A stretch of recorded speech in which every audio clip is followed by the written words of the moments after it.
My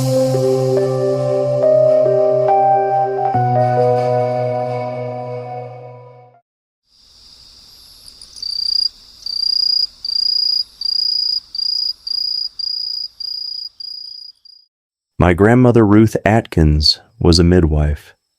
For 43 years, she delivered babies all across Madison County, North Carolina, traveling dirt roads and creek beds in all manner of weather to bring life into this world. She said she'd seen miracles. Babies born blue who took their first breath just when everyone had given up hope. Twins delivered during a thunderstorm in a cabin with no electricity. A mother who should have died 3 times over, but lived to raise 6 children.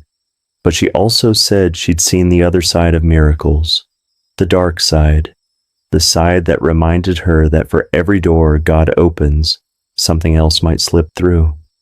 She told me the story when I was 17, sitting on her porch in the summer of 1987, watching fireflies blink their cold little lights over the tobacco fields.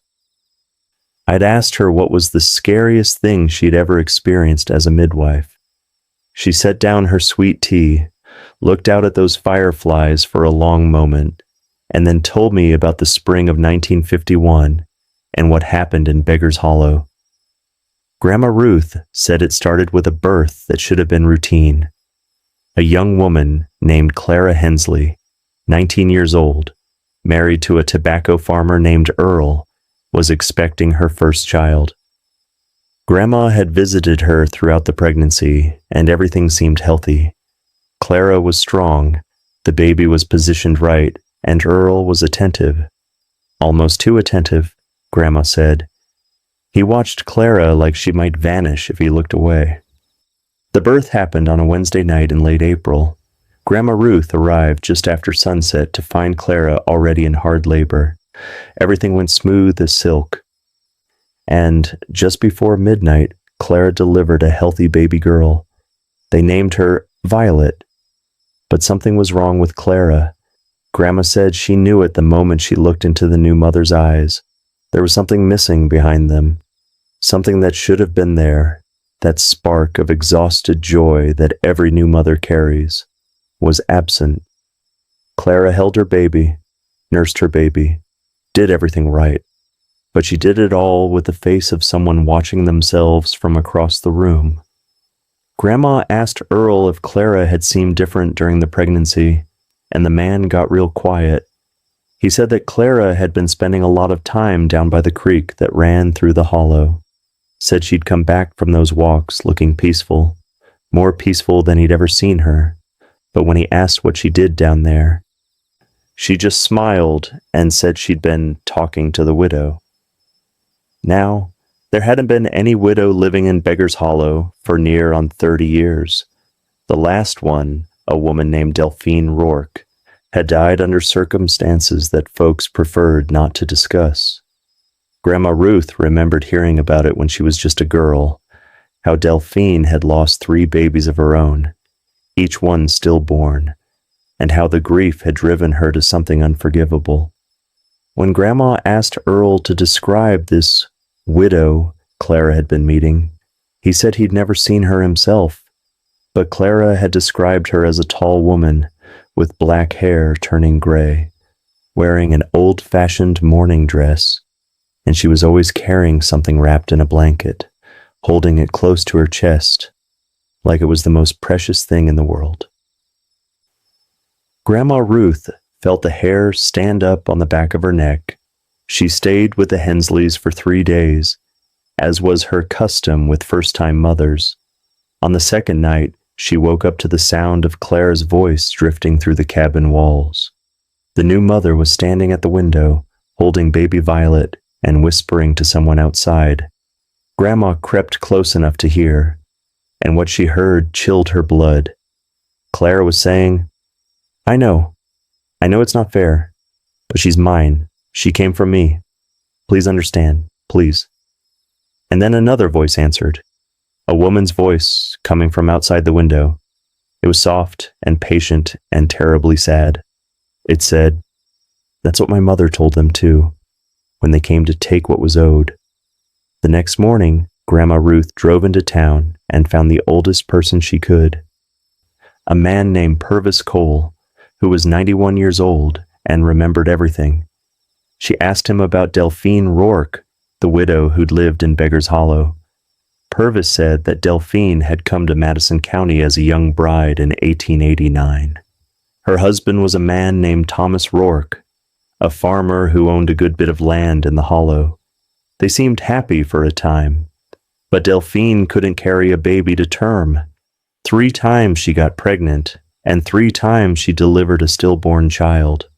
The 3rd time, something broke inside her. A week after bearing her 3rd baby, Delphine walked up to the Hensley farm, because yes, there had been Hensleys living there even back then, and she took their newborn daughter right out of her cradle, just walked in while the mother was sleeping, and carried that baby away. They found Delphine 3 days later, down by the creek, holding the dead baby and singing to it. The Hensley child had died from exposure. Whether Delphine had meant to kill her, or simply didn't know how to keep a baby alive, no one could say. But the result was the same. The men of the hollow didn't wait for a trial. They dragged Delphine Rourke into the woods, and they hanged her from a sycamore tree that overlooked the creek. Before she died, she screamed a curse at every family that had gathered to watch. She said that she would take from them what had been taken from her, that every generation she would come for what was owed. Purvis said that the families had laughed it off at the time, but over the years, babies had gone missing in Beggar's Hollow. Not many, 1 every decade or so, but always from one of the families that had been there that night. Always a girl. And the mothers always said the same thing before it happened. They'd been talking to a widow down by the creek. Grandma Ruth drove back to the Hensley farm faster than that old truck had any right to go. When she got there, she found Earl sitting on the porch steps, his head in his hands, weeping. Clara was gone. So was baby Violet. They searched for 3 days. Every man and woman in the hollow turned out to comb through the woods, the creek beds, the abandoned cabins, and root cellars. On the 3rd day, they found Clara wandering on a ridge about 2 miles from home. She was alive, but barely conscious, her feet torn to ribbons from walking barefoot through the forest. When she came to, she didn't remember anything, not leaving the house, not walking through the woods, not where she'd been or what she'd done.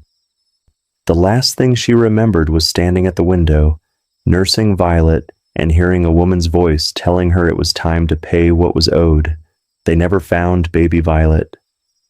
Grandma Ruth said she went back to that hollow many times over the years.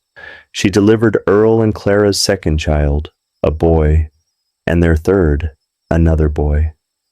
Clara never went near the creek again, and she never spoke about what happened. But sometimes, when Grandma Ruth was leaving after a visit, she'd catch Clara staring out the window toward the tree line with an expression of terrible, hollow grief. And once, just once, Grandma saw her too. It was twilight, and the shadows were long, and there was a woman standing at the edge of the woods. She wore a black mourning dress, and her hair was the color of iron. And in her arms she carried something wrapped in a blanket, something that was moving.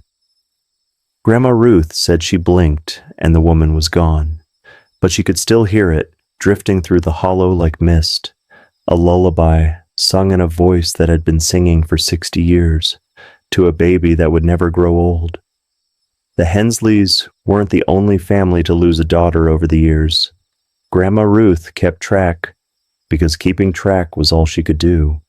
3 more girls went missing between 1951 and 1983, all from families whose ancestors had stood under that sycamore tree, all taken after their mothers reported meeting a widow by the creek.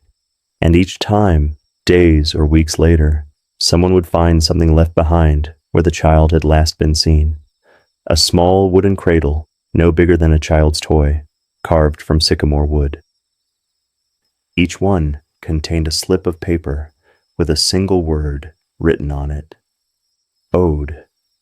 Grandma Ruth kept one of those little cradles. She showed it to me that night on the porch, pulling it from her apron pocket where she'd carried it for 36 years. The wood was dark with age, and the carving was rough, almost primitive. But there was something about it that made my skin crawl, something that made me feel like I was holding grief itself in my hands. I asked her why she kept it, why she didn't burn it, or bury it, or throw it in the river. She looked at me with eyes that had seen too many births and too many deaths, and she said, "Because someone needs to remember.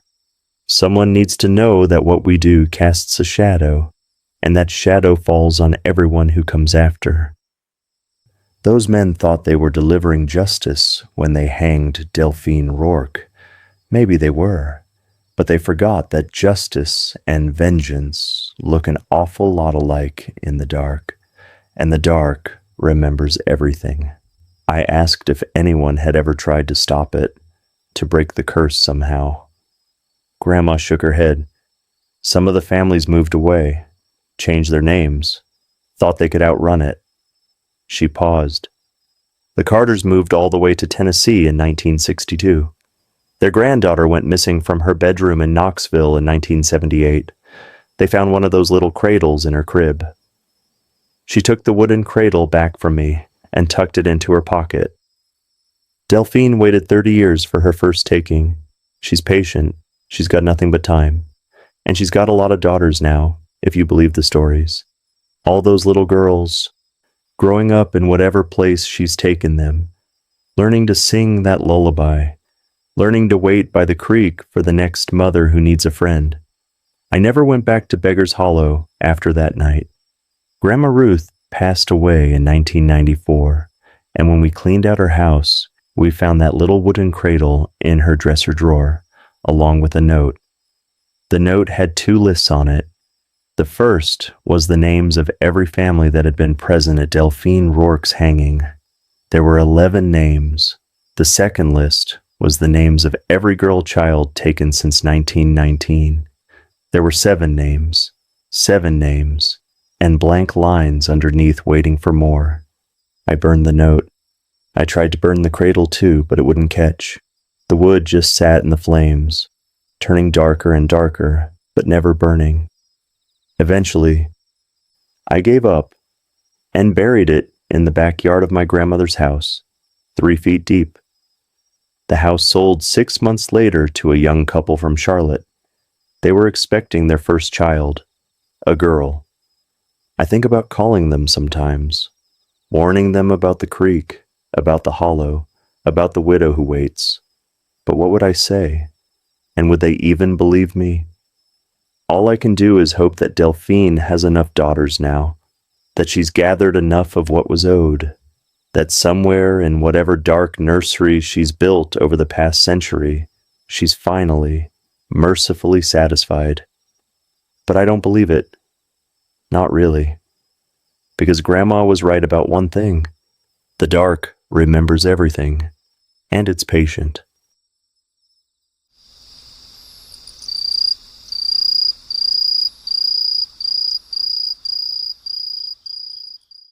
My Uncle Harlan Clay was a circuit preacher. He spent 40 years traveling the mountain roads of eastern Kentucky, bringing the word to congregations too small and too poor to have their own full-time minister. He baptized babies in creek water, married couples in tobacco barns, and preached funerals in living rooms, where the body was still laid out on the dining table. He said the mountains were full of God's presence, but they were also full of other things, things that had been there longer than the churches and the crosses, things that didn't much care for the word or the people who carried it. He told me this story in the winter of 1979, when I was home from college for Christmas. An ice storm had knocked out the power, and we were sitting by the wood stove in his cabin, listening to the wind howl through the hollow. I asked him what the scariest thing he'd ever seen on his travels was, expecting some tale of a snake handling gone wrong, or a faith healer exposed as a fraud. What he told me was neither of those things. Uncle Harlan said it started in the autumn of 1961, when he got a letter from a man named Josiah Combs, asking him to come to a place called Briar Pass to perform a wedding. The letter was short and strange, asking not only for the wedding to be performed, but for Uncle Harlan to arrive 3 days early and to bring holy water, not from any well or cistern, but from running water that has seen the sun. The mention of holy water gave him pause. Uncle Harlan wasn't Catholic. He was Church of God, and his congregations didn't put much stock in blessed water or other such rituals.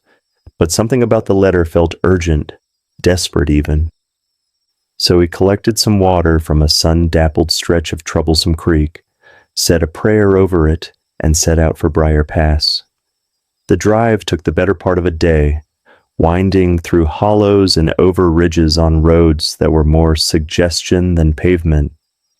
Briar Pass itself was barely a town, just a handful of houses clustered around a crossroads, with a company store that had closed during the Depression, and a church that looked like it hadn't seen a congregation in decades. Josiah Combs was waiting for him on the porch of the largest house, a gaunt man in his 60s, with the look of someone who hadn't slept properly in months. He thanked Uncle Harlan profusely for coming, then ushered him inside and introduced him to his daughter, a young woman named Mercy. Mercy Combs was the most beautiful woman Uncle Harlan had ever seen, and he'd seen plenty in his travels.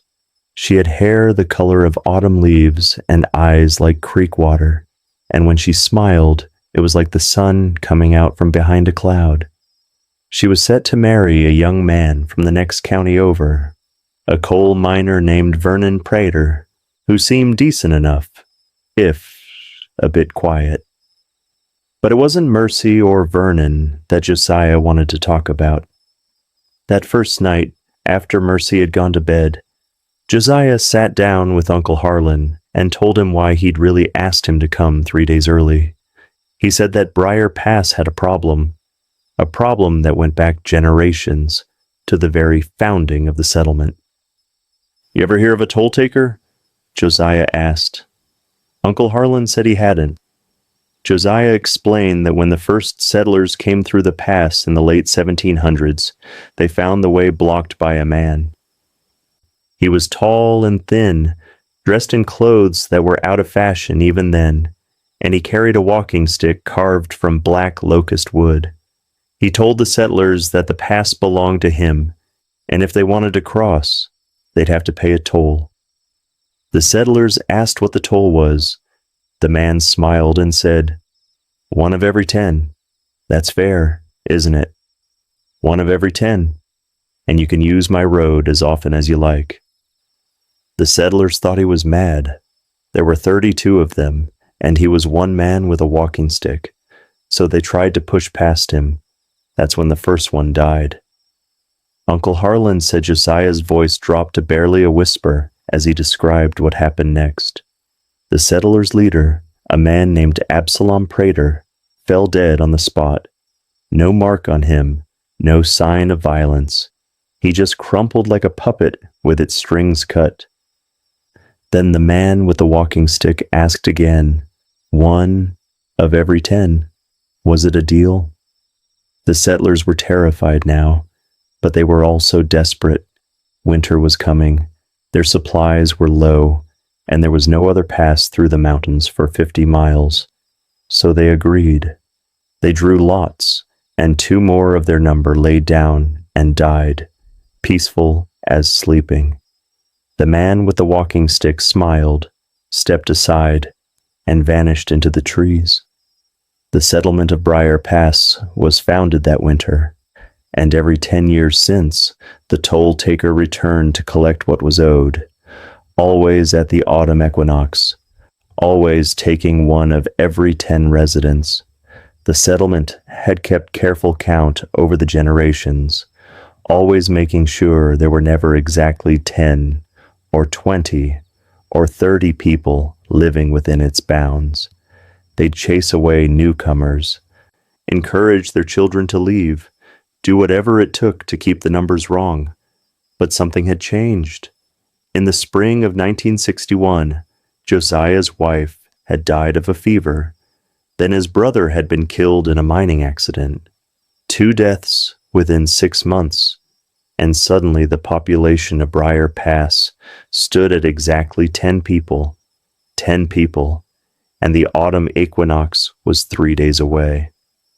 "That's why I need you here," Josiah said. "I need you to make us 11, just for the equinox, just long enough for the toll taker to count us and find the numbers wrong." Uncle Harlan said he sat there in silence for a long moment, trying to decide if Josiah Combs was crazy or if he was about to be part of the strangest ministry he'd ever performed.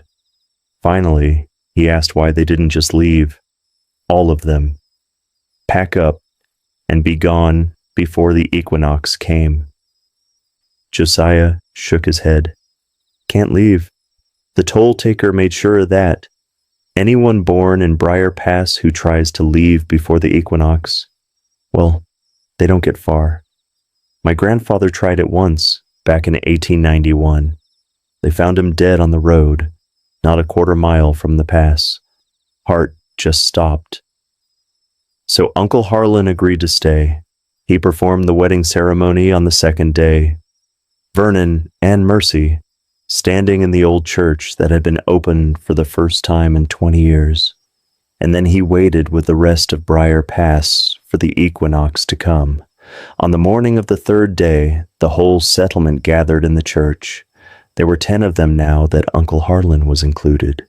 Josiah, Mercy, and Vernon, 2 brothers named Seth and Adam Combs, an elderly widow called Hazel, a simple-minded man named Percy, who did odd jobs around the community, a woman named Opal, who was Josiah's cousin, her teenage son Thomas, and Uncle Harlan himself. 11 souls waiting in the church, praying that the numbers would be enough. The toll taker arrived at noon. Uncle Harlan said he didn't so much see the man arrive as become aware that he'd always been there. One moment, the church was quiet, the congregation murmuring prayers, and the next moment, there was a figure standing in the doorway, tall and thin, dressed in clothes that were old beyond old, carrying a walking stick of black locust wood. He looked at them all with eyes that didn't quite reflect the light. Then he smiled. 11, the toll taker said. "That's a strange number.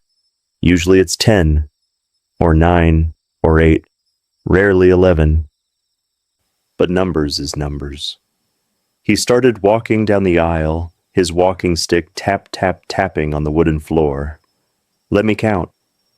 He touched each person on the shoulder as he passed. Uncle Harlan said that when the toll taker's fingers brushed his arm, he felt a cold like he'd never felt before, a cold that went straight to his bones and stayed there. 1, the toll taker said, touching Josiah. 2, touching Mercy. 3, touching Vernon. He made his way down the pews. 4, 5, 6, 7. Then he stopped. He was standing in front of Uncle Harlan, and his head was tilted to one side like a dog that had heard something curious. "You're not from here," the toll taker said. "No," Uncle Harlan replied, trying to keep his voice steady. "I'm from Breathitt County." "Breathitt County." The toll taker seemed to taste the words. "That's outside my road, outside my toll." He leaned close enough that Uncle Harlan could smell him, a smell like old leaves and cold earth and something else, something that made him think of open graves. "You can't be counted." And he moved on. 7, he said again, touching Hazel. 8, 9, 10, 10. The toll taker stepped back and surveyed the congregation. 10 souls that owe me toll. That means one of you comes with me. Josiah stood up. "That's not right. There are 11 of us. Count again." I counted true. The toll-taker said. That preacher there, he doesn't count. He's not from Briar Pass. Never was, never will be. He can walk out of here right now, and nothing will touch him. But the rest of you. He smiled, and Uncle Harlan said it was the worst smile he had ever seen. The rest of you made a deal.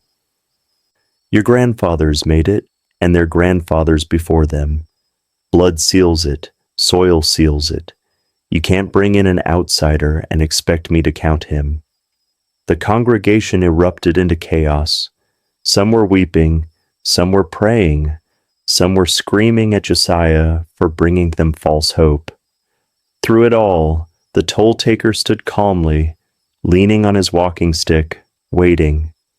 Finally, the noise died down. The toll-taker reached into his coat and pulled out a leather pouch that rattled when he shook it. Draw lots, he said, just like your grandfathers did, 1 of every 10. That's fair, isn't it? He poured the contents of the pouch onto the altar. 10 wooden tokens, each one carved with a different symbol. 9 of them were blank on the reverse. 1 was marked with a black X. One by one, the residents of Briar Pass came forward and drew a token. Josiah drew first. Blank. Mercy drew next. Uncle Harlan said her hand was trembling so bad she nearly dropped it. Blank. Vernon. Blank. Seth. Blank. Adam. Blank. Hazel. Blank. Percy. Blank. Opal. Blank. That left only Thomas, Opal's teenage son. He was 15 years old, with a face full of freckles and hands that hadn't yet learned hard labor. He walked to the altar, reached into the remaining tokens. There was only one left now, and turned it over.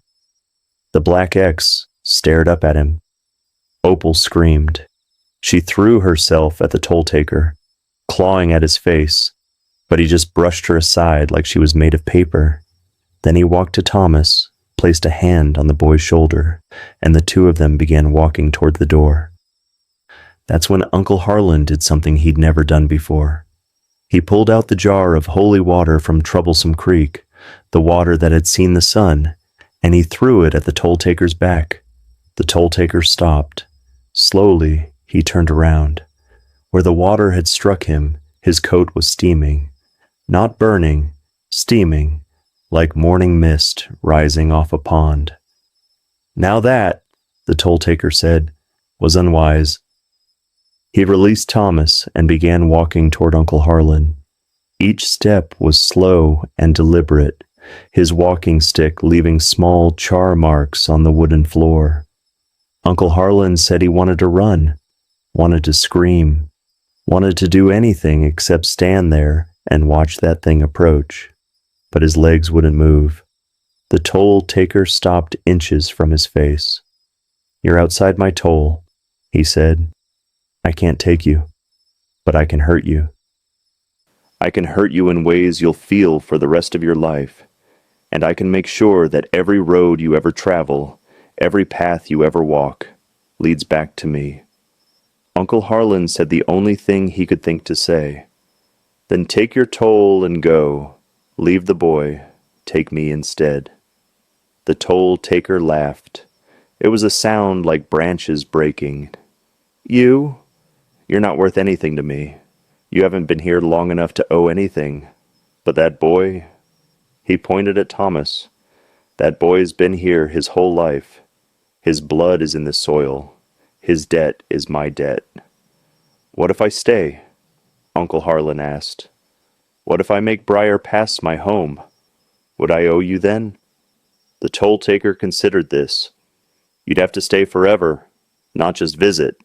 Not just pass through. You'd have to live and die here and be buried in my soil. Then you'd be part of the toll. He smiled that terrible smile again. Is that what you're offering? Your life for the boys? Uncle Harlan said yes. The toll-taker studied him for a long moment. Then he reached into his coat and pulled out another wooden token, this one blank on both sides. He pressed it into Uncle Harlan's palm, and Uncle Harlan felt something change inside him, something settling, like a chain being fastened. "You're part of Briar Pass now," the toll taker said. "You'll die here, and I'll collect you when your time comes. The boy can live. But you—" He leaned close again, close enough to whisper, "You'll never preach another word. Not here, not anywhere. The word and me don't mix, preacher. You're mine now, and what's mine doesn't speak for the other side." And then he was gone, not walking out the door, just gone, like he'd never been there at all. Uncle Harlan stayed in Briar Pass for 18 years. He never preached again. He married Hazel, the elderly widow, and cared for her until she passed. He helped Thomas grow into a man and leave the settlement. And Thomas did leave, successfully, because the toll taker considered the debt paid. He watched Josiah die and Mercy have children of her own. In 1979, exactly 10 years after the toll taker's last visit, Uncle Harlan came home to Clay County for Christmas. He was dying, cancer of the throat, a bitter irony for a man who'd once made his living with his voice. And he wanted to see his family one last time before he went back to Briar Pass to be buried in that dark soil. That's when he told me the story. I asked him if he regretted it, giving up his calling, his freedom, his voice, all for a boy he'd never met before that day. Uncle Harlan smiled, a thin, painful smile, and he wrote on a piece of paper. His voice was all but gone by then. "Thomas has 6 children now, 12 grandchildren. Every single one of them is alive because I threw that water. You tell me, what's one preacher's voice worth against all those lives?" He went back to Briar Pass a week later. They buried him on the first day of spring in a cemetery overlooking the crossroads. His headstone was simple: Harlan Clay, 1921-1980, a good shepherd. I visited once, 10 years after his death. The settlement was smaller then. Only 5 or 6 people left, all of them old. They told me the toll taker hadn't come in 1981 because there weren't enough souls to count. Didn't need to, not yet. But they'd seen him walking the ridgeline sometimes, they said. Seen him standing at the crossroads at twilight, leaning on his walking stick, counting houses and heads, waiting for the numbers to come right again. I asked what would happen when there were only 1 or 2 people left. The oldest of them, a woman who had to be 90 if she was a day, just shrugged. "Then I suppose he'll take what's owed and move on. Find another pass, another settlement. He's patient. He's got nothing but time." I left Briar Pass that afternoon, and I've never been back. But I still have Uncle Harlan's wooden token, the one the toll taker pressed into his palm. It sits in a box in my closet next to his Bible, which he never opened again after that day in the church. And sometimes, late at night, I take it out and look at it. I turn it over in my hands and think about what he gave up and what he got in return. The token is blank on both sides, just like it was in 1961. But sometimes, in certain light, I swear I can see something starting to appear. A black mark, maybe. The beginning of an X. I try not to think about what that means.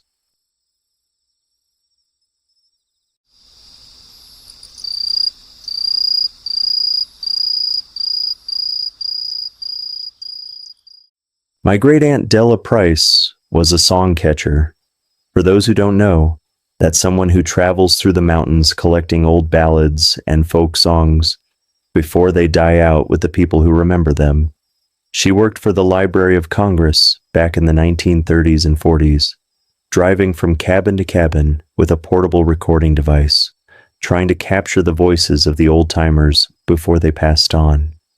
She recorded hundreds of songs during her years in the field: murder ballads, hymns, lullabies, work songs, counting rhymes. She said every family had their own versions of the old songs, little variations that made each one unique. Some families had songs that nobody else knew at all, songs that had been passed down for generations, never written down, never sung outside the family circle.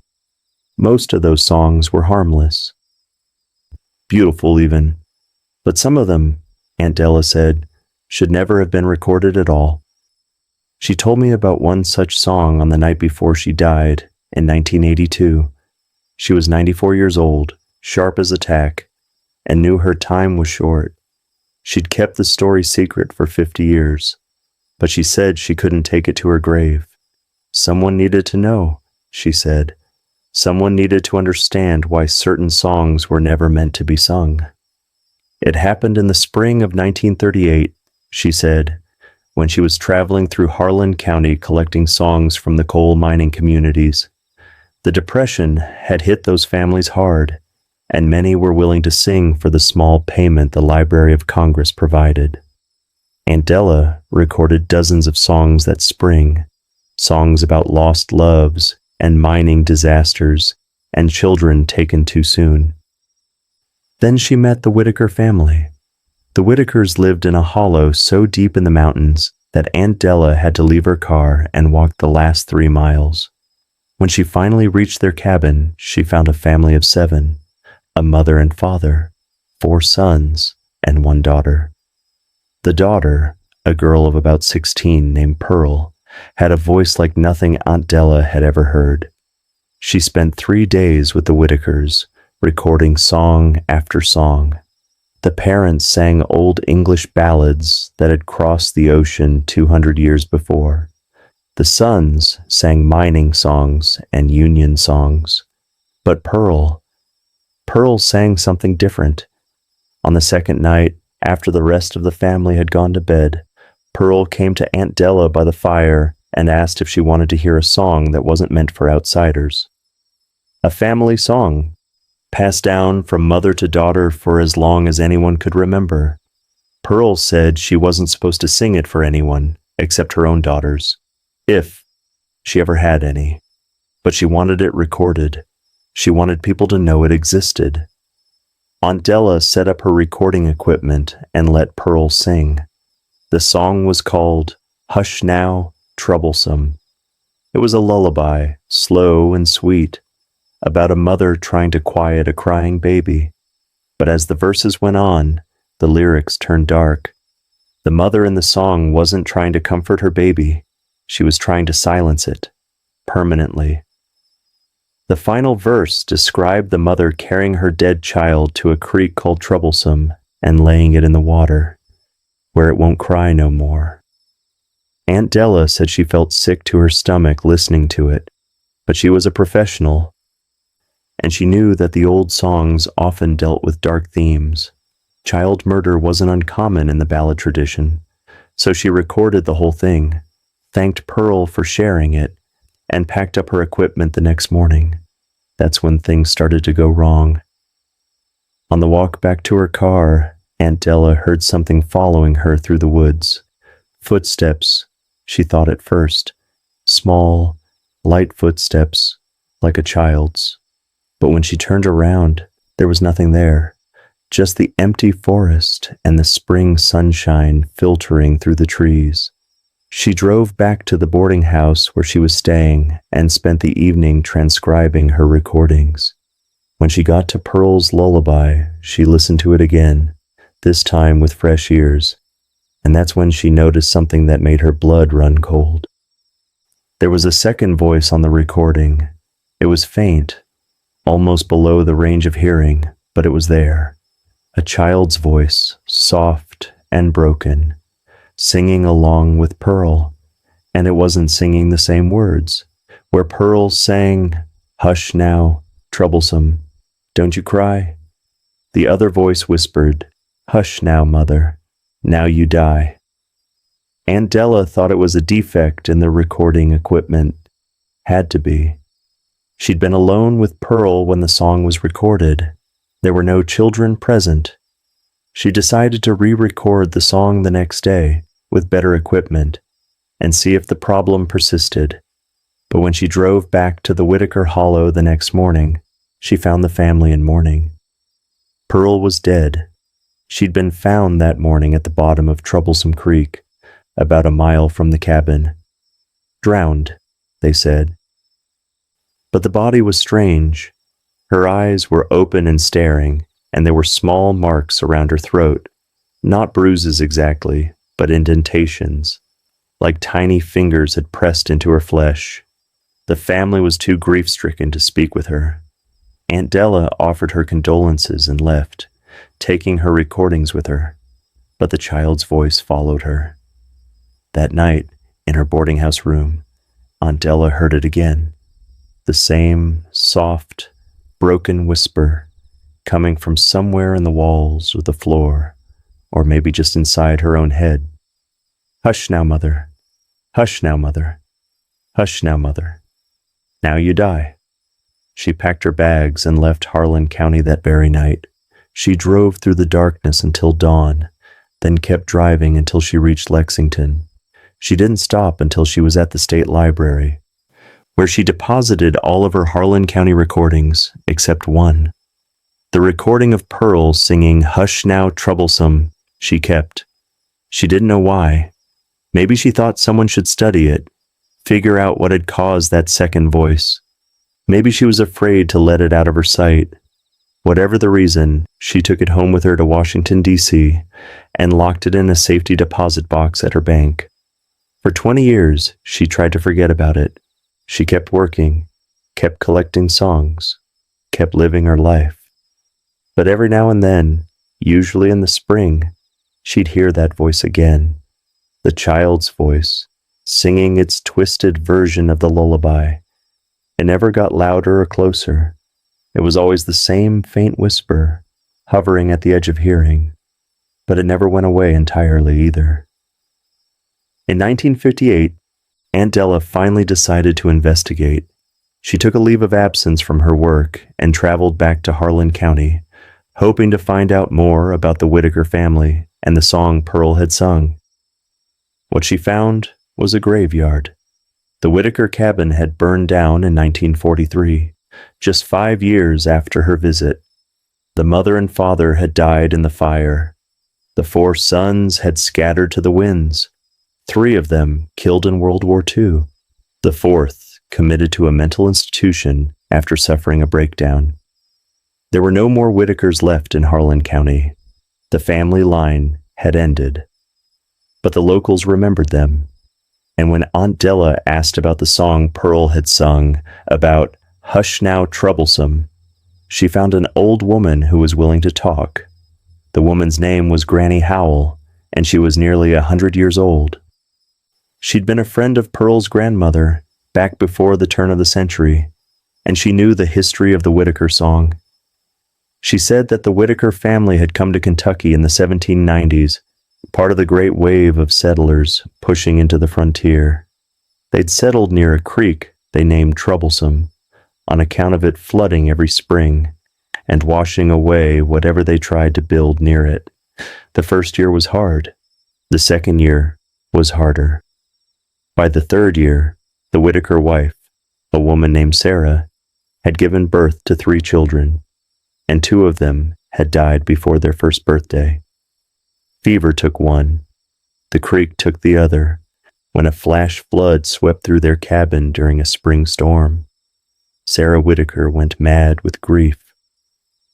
She started singing to her surviving child, a daughter, songs about death and drowning and the peace that came from being under the water.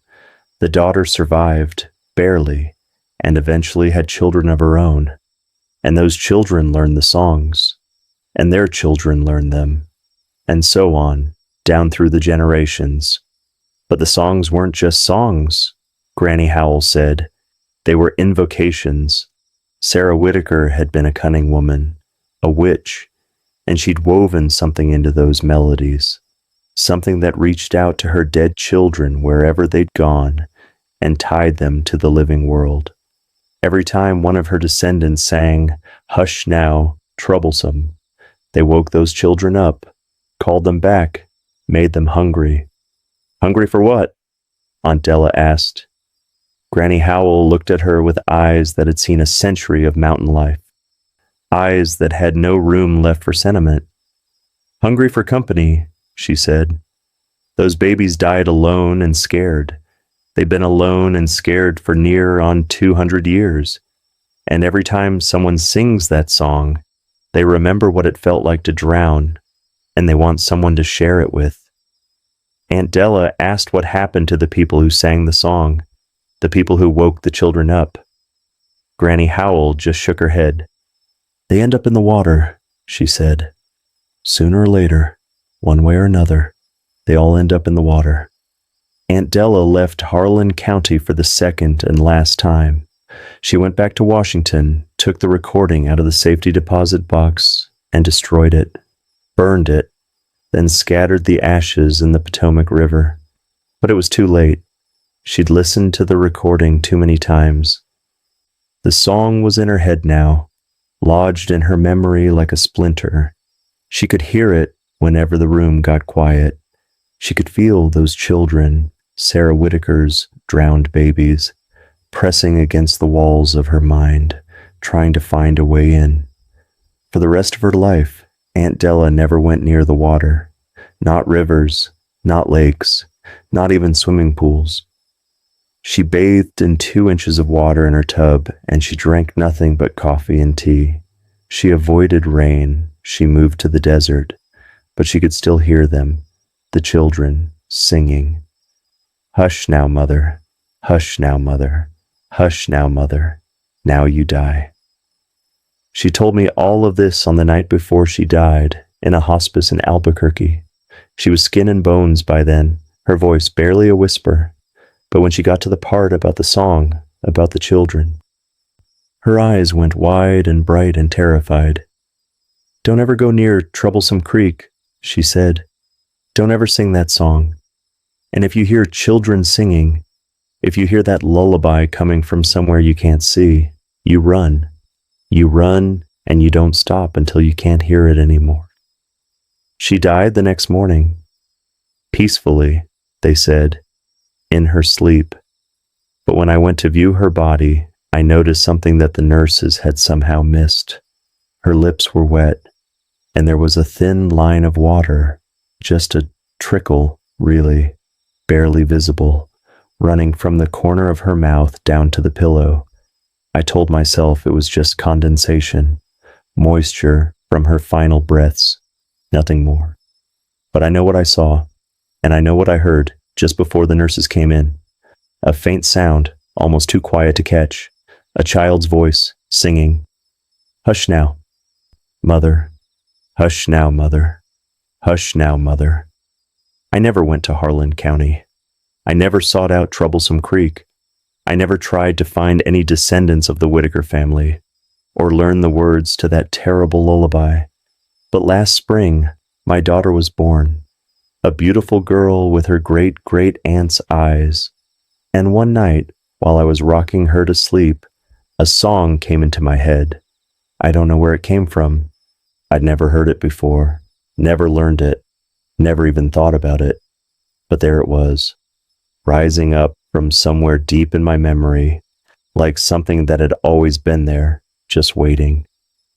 "Hush now, Troublesome, don't you cry." I stopped myself before the second line, put my daughter down in her crib, walked out of the room. I haven't sung to her since. Some songs, I understand now, aren't just remembered. They're inherited, passed down through blood and bone, from mother to daughter, whether we want them or not. And some songs, once they're in your head, never leave. If you've made it this far, well, I suppose the story didn't take you. Not this time anyway.